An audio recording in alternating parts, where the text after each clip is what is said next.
Donald को चुप कराओ, डोनाल्ड का मुंह बंद कराओ, नहीं तो हिंदुस्तान में मैकडोनाल्ड को बंद कराओ।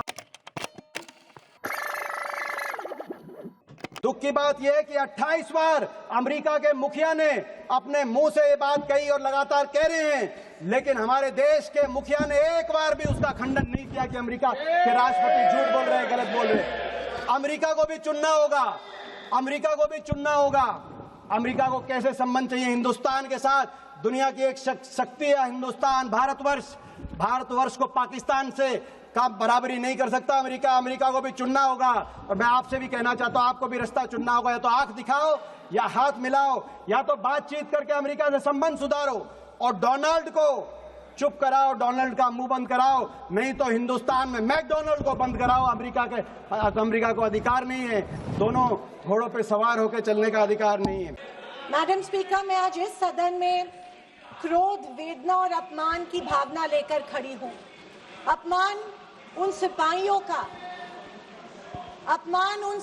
का जिनको सीज फायर की ऑर्डर अपने देश के प्रधानमंत्री से नहीं बल्कि एक विदेशी से मिली। वेदना उन परिवारों की जिन्होंने पहलगाम के आतंकी हमले में अपने परिजनों को खो दिया। और क्रोध इस सरकार पर जो आज तक पहलगाम के आतंकी हमलावरों को न पकड़ पाई है और न ही उनकी कुछ सुराग ढूंढ पाई है। ऑपरेशन सिंदूर नाम सुनने में देशभक्ति का लगता है, लेकिन असल में ये सिर्फ मीडिया पर किया सरकार का एक तमाशा था। कोई नहीं बता रहा है कि इस ऑपरेशन में हासिल क्या हुआ, कितने आतंकी पकड़े गए, हमारे कितने फाइटर जेट्स गिराए गए, कौन जिम्मेदार है, कौन किसकी गलती है। इसका हिसाब देने का दायित्व इस सरकार का है, मगर देश में सवाल पूछने पर ही पाबंदी है, क्योंकि ये सरकार सवाल सुनना ही नहीं चाहती है, बल्कि ये सरकार जवाबदेही से ही भागती है। अध्यक्ष महोदय, आज की परिस्थितियों को देख मुझे रोम में बने कॉलिसियम की याद आती है। विश्व की सबसे अविस्मरणीय और पुरानी इमारतों में एक है। रोम में बनी कॉलिसियम मनुष्य की कल्पकता और निर्माण क्षमता का एक अभूतपूर्व मिसाल है, पर इसके अलावा वो एक गंदे और घिनौनी राजनीति का भी प्रतीक है। कहा जाता है कि इसका निर्माण उस समय की जनता को खेल और मनोरंजन में उलझाए रखने के लिए किया गया था, ताकि जनता का मूल मुद्दों पर से ध्यान भटक जाए। कुछ ऐसा ही आज हमारे देश की सरकार करती प्रतीत हो रही है। पर अब खेल और मनोरंजन ही काफी नहीं है। किसी महत्वपूर्ण इलेक्शन के पहले आतंकी हमला और फिर सरकार की जवाबी कार्रवाई। आतंकी आए कहां से, कहां गए, ये सरकार को कुछ नहीं पता, पर हमें पड़ोसी देश पर आक्रमण करना है और उसके आधार पर वोट बटोरने हैं। पहलगाम के आतंकी हमले में मारे गए बेगुनाहों की अभी चिता भी ठंडी नहीं हुई थी कि देश के प्रधानमंत्री बिहार में चुनावी रैली संबोधित करने गए। कोई जिए कोई मरे, इनको कुछ फर्क नहीं पड़ता। ये 24/7 चुनावी मोड में रहते हैं। फिर साहब की मार्केटिंग की तरकस से आया नया तीर, ऑपरेशन सिंदूर। मुझे हमारी सेना की बहादुरी पर बिल्कुल संदेह नहीं है। मुझे हमारी सेना की बहादुरी और वीरता पर बिल्कुल संदेह नहीं है, पर इस सरकार की दुर्जनता की सीमा देखिए कि सेना के जवानों को लड़ने जरूर भेजती है, पर हमला होने के पहले दुश्मनों को आगाह भी कर देती है। वाह, ये हमारे परराष्ट्र मंत्री का बयान था। क्या यही कारण है कि हमारे जेट्स दुश्मन के द्वारा गिराए गए? क्या ये हमारी सेना के जवानों के जानों के साथ खिलवाड़ नहीं थी?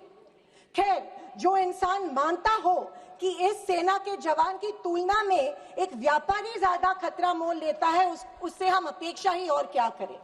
ये मूर्खता है या फिर देशवासियों को मूर्ख बनाया जा रहा है? ऑपरेशन सिंदूर से देश को क्या हासिल हुआ? अमेरिका के दबाव में किया गया एक शर्मनाक सीज फायर। फॉरेन पॉलिसी ऐसी कि मित्र देशों ने आतंकवाद की निंदा तो की, पर पाकिस्तान की नहीं। स्पीकर मैडम, प्रधानमंत्री कहते हैं कि ऑपरेशन सिंदूर का जश्न मनाने का पर्व है। किस बात का जश्न मनाए प्रधानमंत्री जी? हमले के पहले आपके विदेश मंत्री दुश्मन के को हमले की पूर्व सूचना देते उसका जश्न मनाए। इसी का असर ये था कि हमारे जेट्स गिराए गए, क्या इसका जश्न मनाए? या फाइटर जेट जो क्षतिग्रस्त हुए हैं उनके पायलट्स का क्या हुआ? इस देश को अभी तक उसकी जानकारी नहीं है, क्या उसका जश्न मनाए? सीज फायर का ऐलान इनके कथित मित्र ट्रंप करते हैं, इससे जो हमारी देश की तीनों सेनाओं का मानसिक खच्चीकरण हुआ, क्या उसका जश्न मनाए? और तो और पहलगाम के आतंकियों को कोई सुराग नहीं, क्या इसका जश्न मनाए? इंटरनेशनल कम्युनिटी में भारत की छवि इतनी कमजोर अब तक कभी नहीं हुई थी। हर चीज को इवेंट मत बनाइए मोदी जी, अपने मन की बात छोड़कर देशवासियों को की सवाल का जवाब देने की भी हिम्मत दिखाइए। याद आती है जब इंदिरा गांधी जी के सामने पाकिस्तान सरेंडर हुआ था और एक हार्ड लाइनर निक्सन जैसे को भी इंदिरा गांधी की बात सुननी पड़ी। और विदेशी नीति की तो हालत और भी शर्मनाक है।